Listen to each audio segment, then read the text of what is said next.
Welcome to ZenLight 8, where we uncover the secrets to living a wiser, more peaceful life. Have you ever poured your heart into helping someone, only to feel drained, unappreciated, or stuck in their chaos? What if I told you that sometimes the most powerful choice is knowing who not to help? Today, we're diving into 10 types of people who can sap your energy and derail your peace, straight from the timeless wisdom of modern Stoicism. Stick around till the end, because number 10 might just flip everything you thought you knew about kindness. Let's get enlightened. Hit that play button and let's dive in.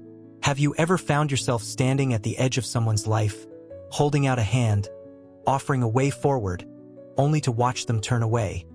Not because they can't see the path, but because they won't? It's a quiet ache, isn't it?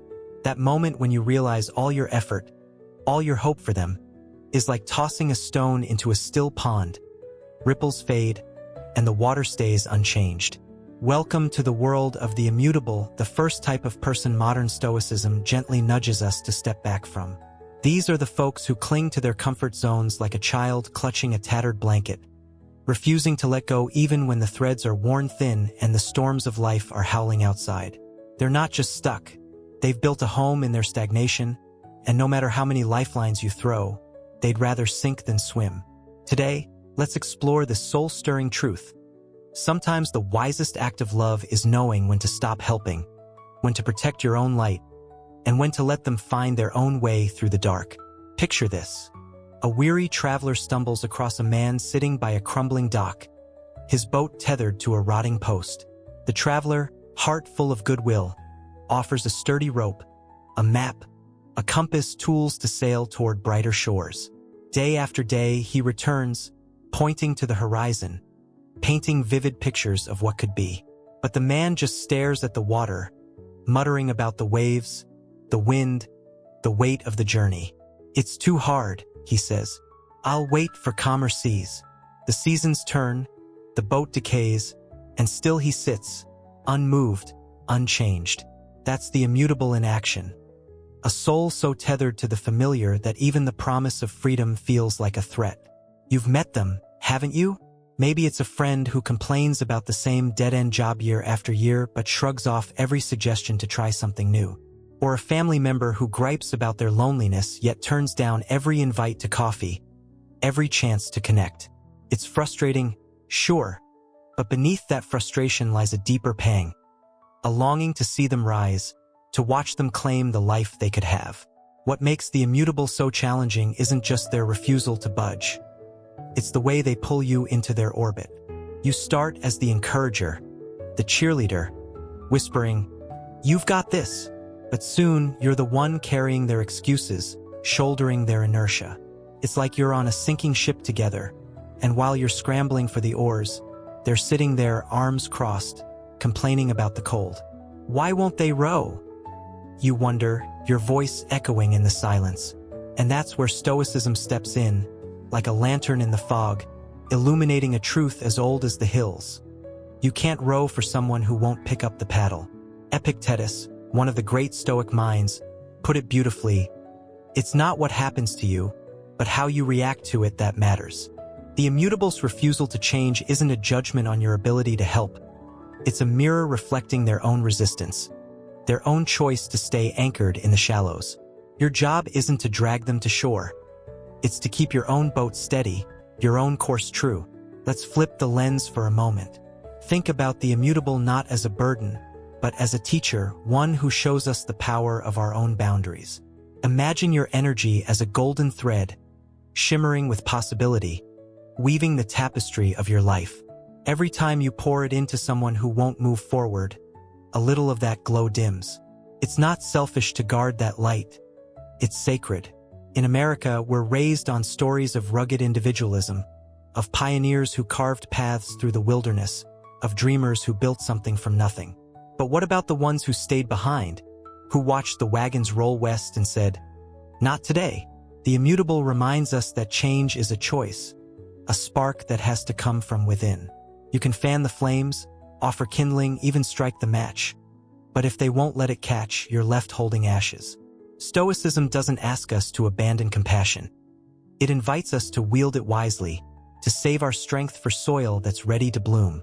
There's a quiet beauty in this lesson, a chance to reframe how we see our role in others' lives.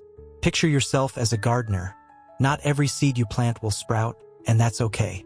The immutable is like rocky ground, unyielding and dry.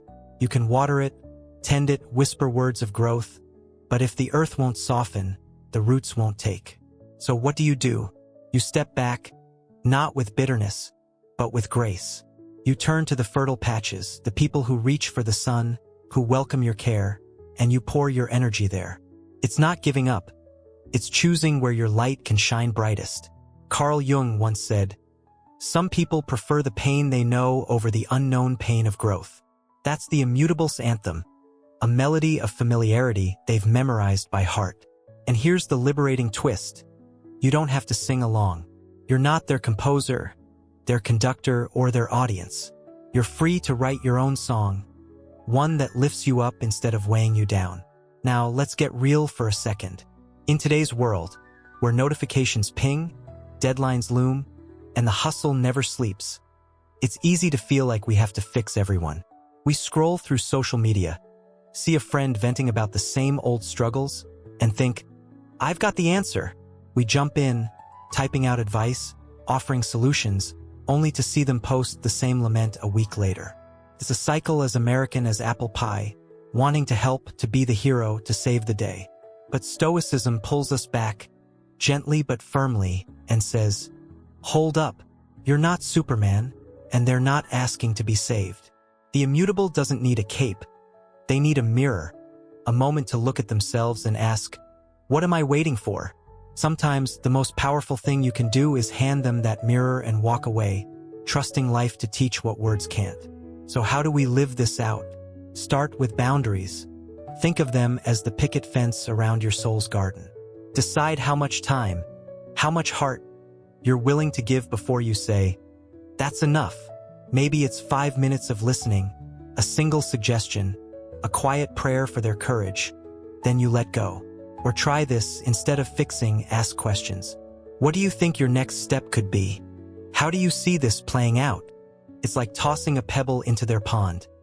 Not to stir the water, but to invite them to notice the ripples.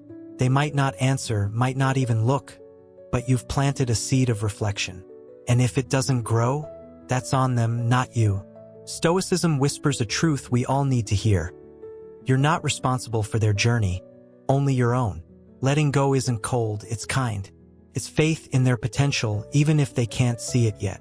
Here's where the magic happens. When you stop chasing the immutable's change, you reclaim your own power.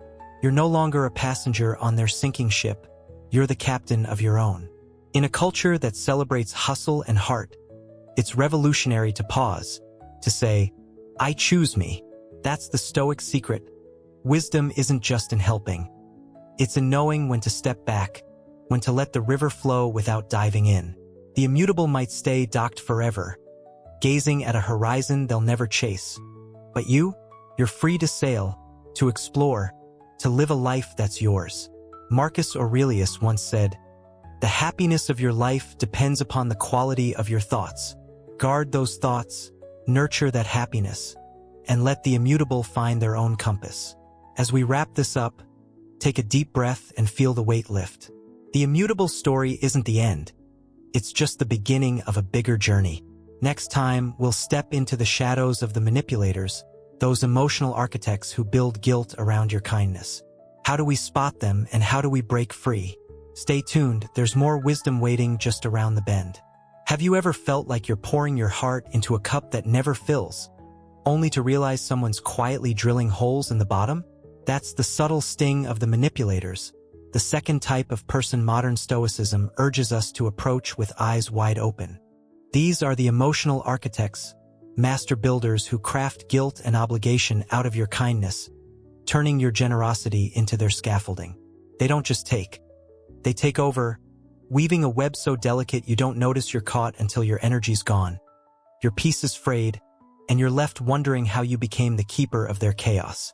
But here's the good news. Stoicism hands you the tools to break free, to reclaim your worth, and to stand tall in your own light. Let's unravel this thread together, because recognizing the manipulators isn't just about protecting yourself. It's about rediscovering the strength to say no with grace and power. Imagine you're at a backyard barbecue, the kind of all-American scene with laughter, burgers sizzling, and the sun dipping low. Someone sidles up, eyes wide with a tale of woe. Lost job, broken car, a life unraveling at the seams. Your heart kicks in that good instinct to help, to be the neighbor who lends a hand. You offer advice, a ride, maybe even a few bucks to tide them over. But the next week, they're back, story unchanged, demands bigger. You're the only one who gets me, they say, voice dripping with need. Suddenly, you're not just a friend, you're their lifeline, their therapist, their ATM. That's the manipulator's magic trick. They don't ask for help, they claim it, making you feel like stepping back would topple their world. It's emotional sleight of hand, and before you know it, you're carrying their burdens while they sit back, sipping lemonade, watching you sweat. What sets the manipulators apart isn't their need. It's their knack for turning your kindness into a leash. They're like emotional vampires, not the Hollywood kind with capes and fangs, but the real ones who drain you drop by drop. Guilt is their favorite tool, a quiet whisper that says, if you don't help, what kind of person are you? You start feeling responsible, not just for lending a hand, but for fixing their whole life. It's a trap as old as time, and in a culture that prides itself on pulling together, it's easy to fall in. Think about it. America's built on stories of community, barn raisings, helping hands. We're all in this together, but the manipulator twists that spirit, making your generosity a one-way street where they ride shotgun and you're stuck driving endlessly. Stoicism steps in here, calm and steady, reminding us that your peace isn't a bargaining chip. Epictetus said it best. He who laughs at himself never runs out of things to laugh at. Laugh at the absurdity of their game, and you'll see it for what it is. A play you don't have to star in. Let's paint a picture. Your energy's like a river, flowing strong and clear, nourishing the people and dreams you love. The manipulator wades in, not to drink, but to dam it up, redirecting your current to their dry lands. You give an hour, they take a day. You offer a kind word, they demand your whole heart. It's exhausting, isn't it? That moment when you realize every yes you give chips away at your own joy. But here's where Stoicism shines like a beacon. You're not here to be everyone's savior. You're here to live your own life, fully and fiercely. Recognizing your value isn't arrogance. It's wisdom. Picture yourself as a lighthouse, steady and bright, guiding ships to safety. The manipulator wants you to dim your beam, to turn your light inward on their storms. But you don't have to. Saying no isn't shutting them out. It's shining for yourself first, so you can illuminate the paths that truly matter. So how do you spot them before you're knee-deep in their quicksand? Look for the red flags waving in the wind. They're the ones whose crises never end. Every week's a soap opera, and you're the reluctant star. Their stories drip with drama, tugging at your heartstrings, but peel back the layers, and it's the same script, recycled. Another sign, guilt trips as smooth as a salesman's pitch. I thought you cared. They sigh, eyes downcast, making your hesitation feel like betrayal. In a land where nice guys finish last is a half-joking mantra. That guilt can hit hard, we're wired to please, to pitch in. But Stoicism flips the script. Your kindness should lift you up, not pull you under. Set boundaries like a gardener planting a hedge, firm, clear, beautiful in their simplicity. I can listen for 10 minutes, you say, or I've got my own plate full today. It's not cold, it's courage, the kind Marcus Aurelius would nod at, knowing your happiness hinges on the quality of your thoughts, not their demands. Stepping back from the manipulator isn't abandoning them. It's trusting they'll find their own footing. You're not their crutch, their puppet, or their punching bag. You're a soul with your own dreams, your own rivers to tend.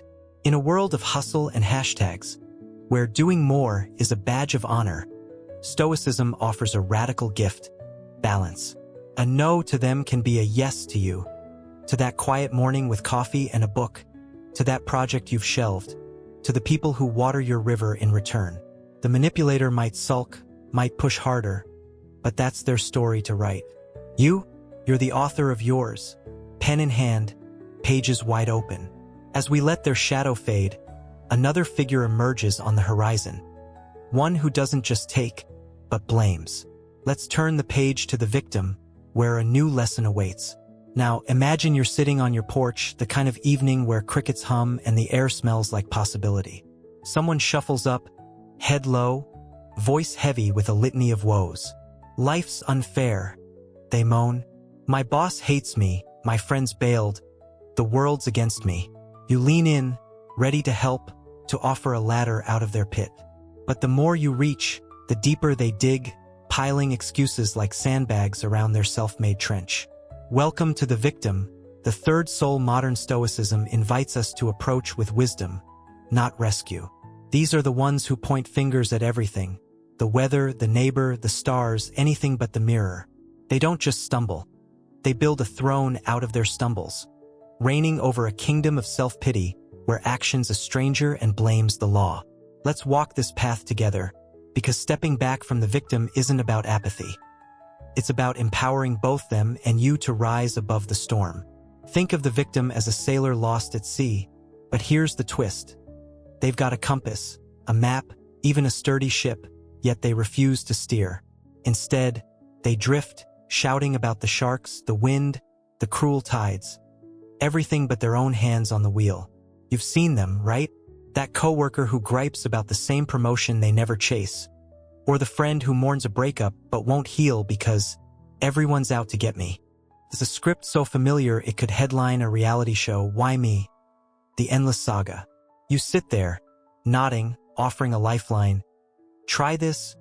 What about that? Only to watch them toss it overboard, sinking deeper into their sea of excuses. It's not that they can't swim. It's that they'd rather float in misery than stroke toward shore. And oh, how that tugs at your heart. Because in America, we're raised to root for the underdog, to believe everyone's one pep talk away from a comeback. But the victim? They're not waiting for a win, they're auditioning for sympathy. Here's where it gets heavy. The victim doesn't just drain your time, they drain your hope. You start as the coach, cheering from the sidelines, but soon you're the scapegoat, wondering why your playbook didn't work. Maybe I didn't try hard enough, you think, replaying every word. That's their power. They turn your light into their shadow, making you question your own strength. But Stoicism strides in, steady as a mountain, with a truth that cuts through the fog. You're not their savior.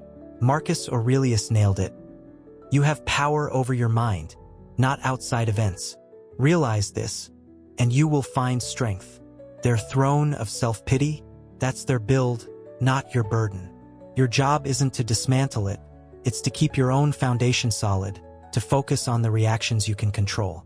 Let them face the waves. You've got your own seas to sail. So what do you do when the victim knocks? Step back.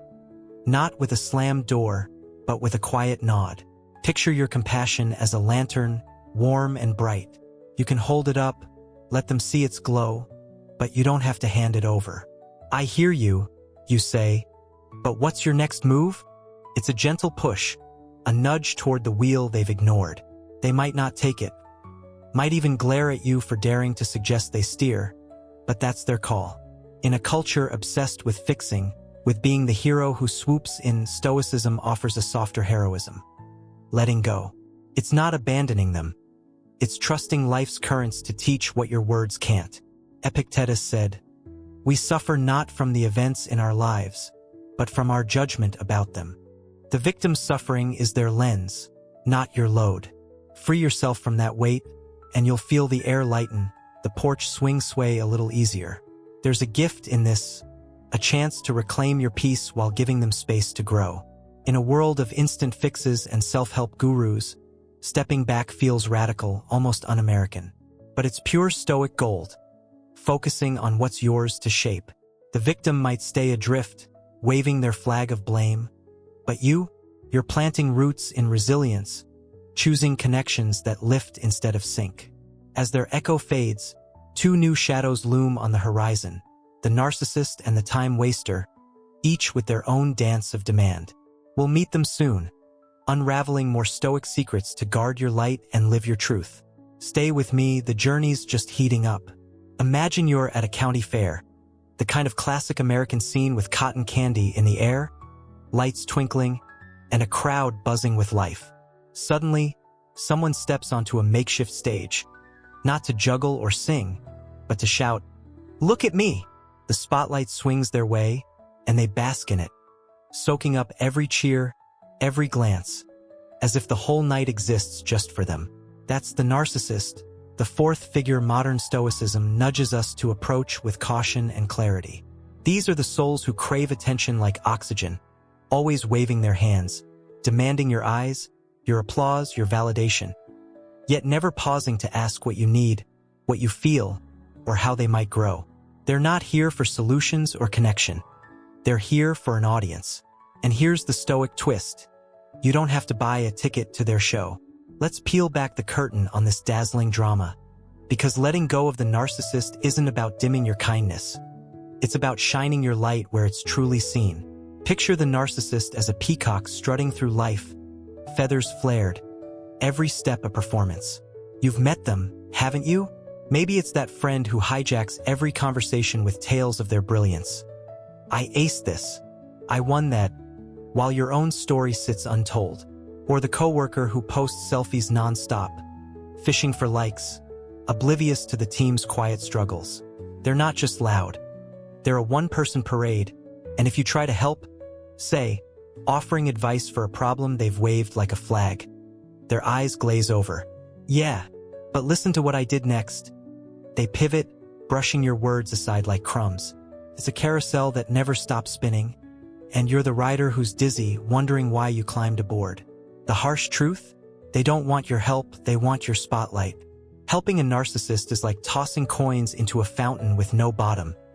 Your generosity sparkles for a moment, then vanishes, leaving you empty-handed while they demand more. What makes them so slippery is their charm. In a culture that celebrates the go-getter, the selfie star, the larger-than-life dreamer, the narcissist fits right in. America loves a showman. Think P.T. Barnum. Dazzling crowds with flair and bravado. But here's the catch. Barnum built something, the narcissist just builds mirrors. They reflect back their own glory, and if you linger too long, you're not a friend, you're a prop. Stoicism steps in here, steady as a compass, with a truth Marcus Aurelius captured. It never ceases to amaze me. We all love ourselves more than other people, but care more about their opinion than our own. That's the narcissist's trap. They're so busy chasing your cheers, they miss the quiet strength of standing alone. And you don't have to clap. Your energy's too precious to waste on someone who'd rather preen than grow. Let's shift the frame. Think of your life as a garden, lush with possibility. Flowers of friendship, vines of dreams, roots of peace.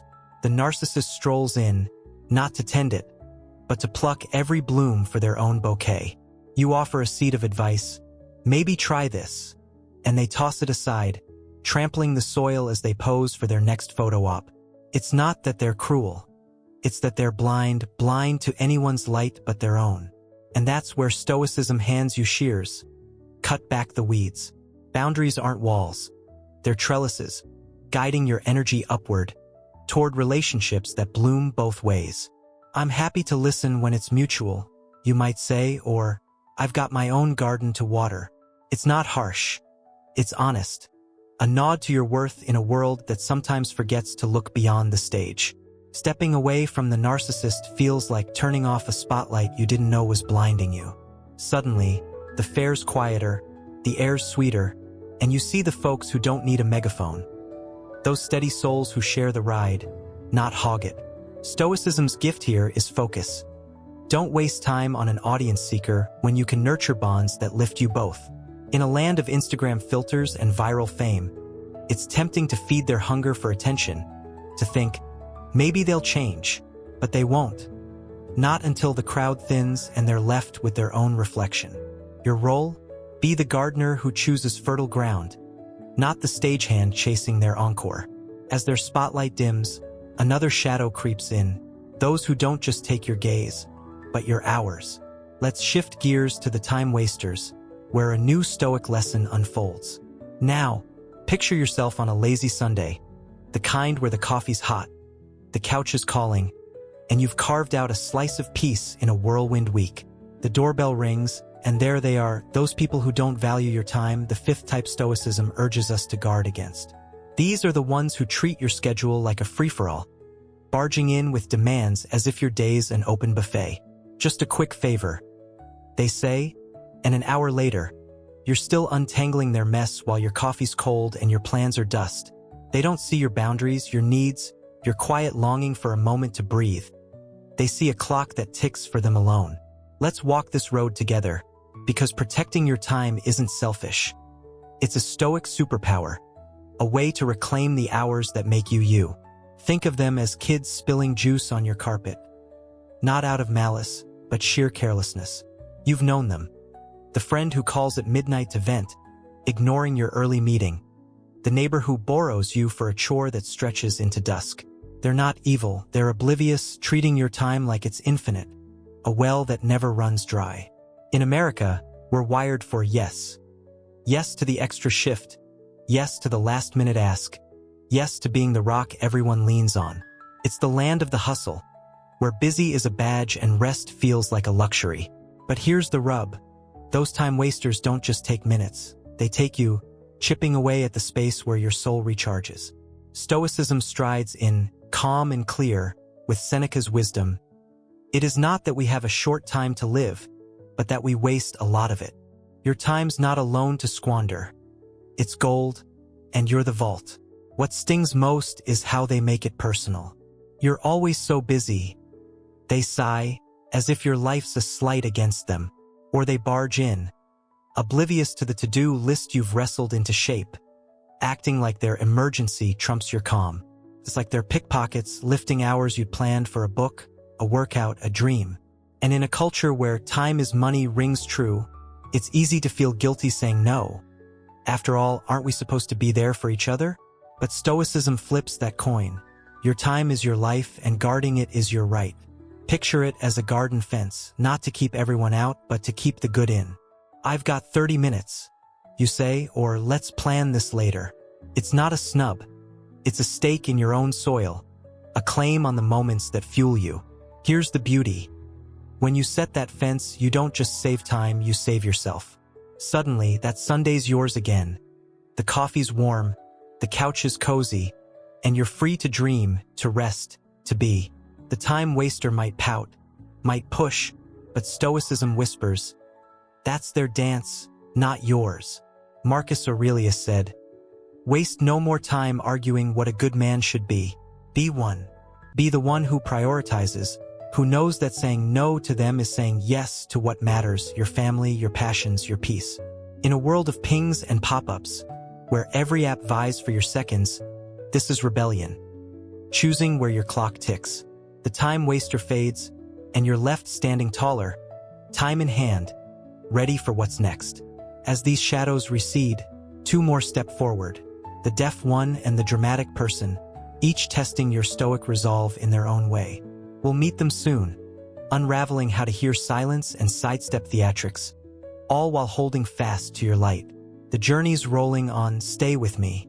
Have you ever stood in front of someone, pouring out your best advice, watching them nod like they're drinking it in, only to see them walk away and do nothing?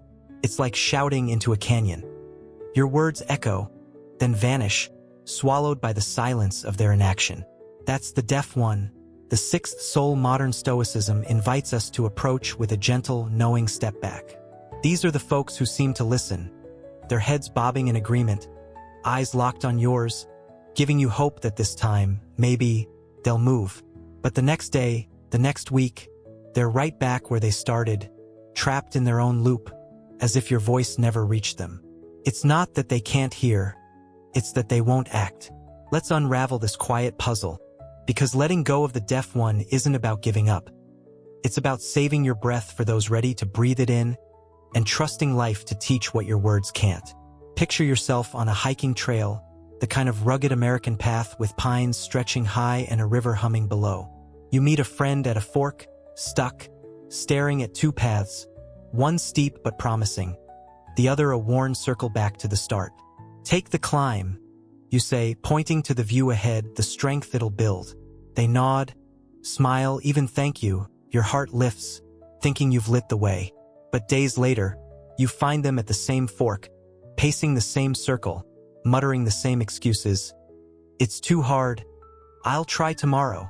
It's a gut punch, isn't it? That moment when you realize your compass doesn't guide them. They've tucked it away, preferring the rut they know to the rise they could claim. You've met them. The sibling who asks how to fix their finances but keeps overspending. The buddy who swears they'll hit the gym but stays glued to the couch.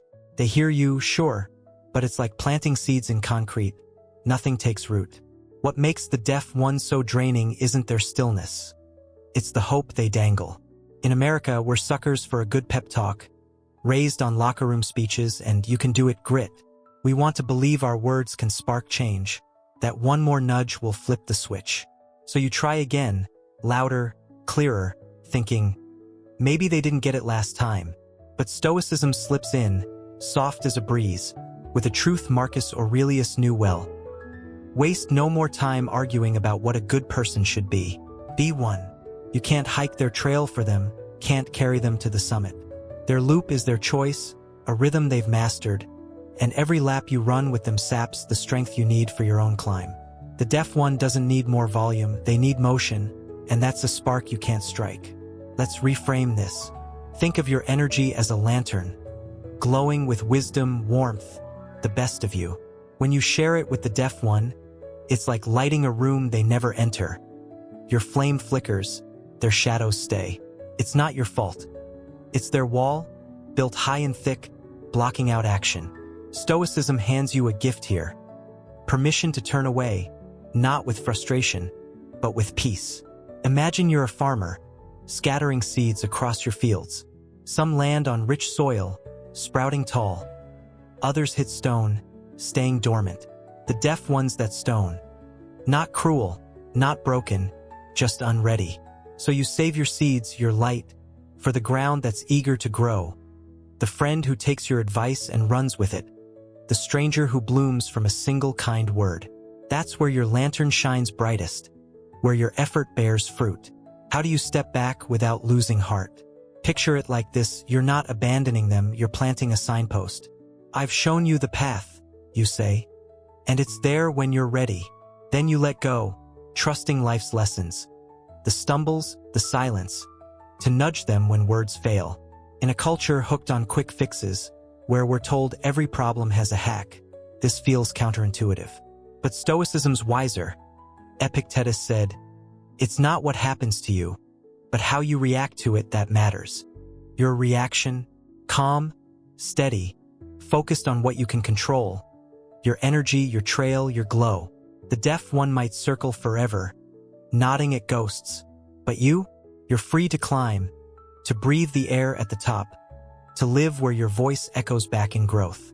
As their footsteps fade, a louder sound rises, a tempest of emotion, pulling you toward the dramatic person. Let's meet them next. Now, imagine you're at a small-town diner, the kind with checkered floors and a jukebox humming in the corner. The door swings open, and in storms the dramatic person. The seventh soul Stoicism urges us to sidestep with grace. They don't just walk. They perform, every step a scene, every sigh a soliloquy. "My day's a disaster," they wail, turning a spilled coffee into a Shakespearean tragedy, a flat tire into the end of the world. Before you can sip your brew, you're swept into their whirlwind. Guilt tugging, worry rising, their chaos crashing over your calm. These are the ones who amplify life's hiccups into hurricanes, dragging you along for the ride. Let's dance through this storm together, because keeping your distance from the dramatic person isn't about coldness. It's about holding your peace, wielding humor or a gentle nudge, and refusing to drown in their waves. Think of them as a one-act play with no intermission. You've seen them. The cousin who turns a rained-out picnic into a personal apocalypse. The colleague who sobs over a missed deadline like it's Oscar-worthy. They don't whisper. They wail, painting every snag in bold reds and blacks, pulling you into the front row of their theater. "You have to help me," they cry, and your heart kicks in. After all, who doesn't want to be the hero? But here's the twist. Your advice, your comfort, it's fuel for their fire. "I tried that, and it's worse," they howl, or "You don't get how bad this is." It's a script designed to keep you hooked, to make you feel their stage won't stand without your support. In America, we're bred for drama, reality TV, breaking news, viral meltdowns, but the dramatic person takes it personal, turning molehills into mountains and you into their climbing rope. What wears you down isn't their volume, it's their vortex. You start as the listener, nodding over pie, but soon you're the co-star, swept into their emotional flood. Maybe I can fix this, you think, tossing lifelines they swat away. Stoicism strides in here, steady as a lighthouse, with Marcus Aurelius' wisdom. You have power over your mind, not outside events. Realize this, and you will find strength. Their storms not yours to calm, their scripts not yours to rewrite. It's tempting to dive in, especially in a culture where being there is gospel, but the dramatic person thrives on the chaos they spin. Every rescue pulls you deeper, leaving your own shores battered. Stoicism's call? Step back, shield your calm, and let their waves break on their own rocks. So how do you navigate this tempest? Picture your peace as a bubble, light but tough, floating above their flood. Boundaries are your first buoy. "I've got 5 minutes to hear you out," you say, or "I can't take this on today." It's not a snub, it's a lifeline to your sanity. Then try humor. Stoics loved a good laugh at life's absurdity. "Wow, sounds like the coffee gods really had it out for you." You chuckle, easing the tension, maybe even cracking their mask, or toss a question like a pebble. "Do you think it's as bad as it feels right now?" It's not fixing. It's reflecting, nudging them to peek behind their curtain. They might not bite, might double down on the drama, but that's their stage, not your seat. Seneca said, "Sometimes even to live is an act of courage." Courage here is staying dry, not diving in. The magic happens when you let their storm pass. Suddenly, the diner's quiet again. Your coffee's warm, your mind's clear, and you're free to savor the moment. The dramatic person might keep rehearsing, spotlight blazing, but you're not their audience. Stoicism's gift is this: your energy's for the steady, the real, the ones who face life's rain without turning it into a monsoon. In a world of loud voices and louder crises, choosing calm is revolutionary. As their thunder rolls away, two new figures loom, the ungrateful and the dependent, each testing your stoic heart in their own quiet way. We'll face them next, unraveling how to give wisely and stand firm. The stories unfolding stay with me. Have you ever handed someone a gift, wrapped with care, tied with hope, only to watch them toss it aside without a glance, acting like it was theirs all along? It's a quiet sting, a pang that lingers, like a melody cut short. That's the ungrateful. The eighth soul. Modern Stoicism nudges us to approach with wisdom and a steady heart. These are the ones who stroll through life treating your kindness like it's their birthright, expecting the world to serve them without a whisper of thanks.